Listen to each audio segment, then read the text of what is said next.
If you've ever downloaded a file in Microsoft Edge and then couldn't figure out where it went, you're in the right place. In this video, I'll show you exactly how to find your downloads in the Edge browser in just a few seconds. This is a super useful tip whether you've downloaded a document, image, installer, or anything else, and it can save you a lot of time if you're trying to open a file quickly. If this tutorial helps, don't forget to hit the like button and subscribe for more simple tech guides just like this.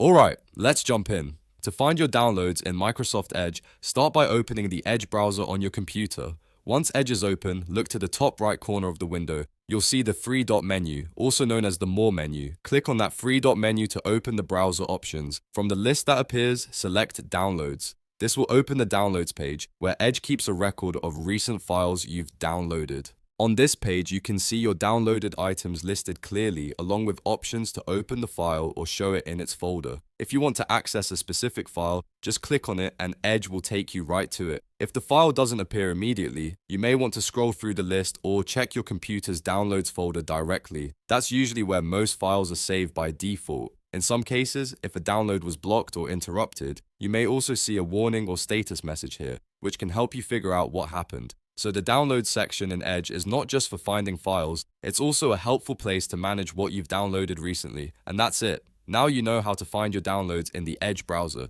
It only takes a moment once you know where to look. If this video helped you out, please give it a thumbs up and subscribe for more quick and easy tutorials. Thanks for watching, and I'll see you in the next one.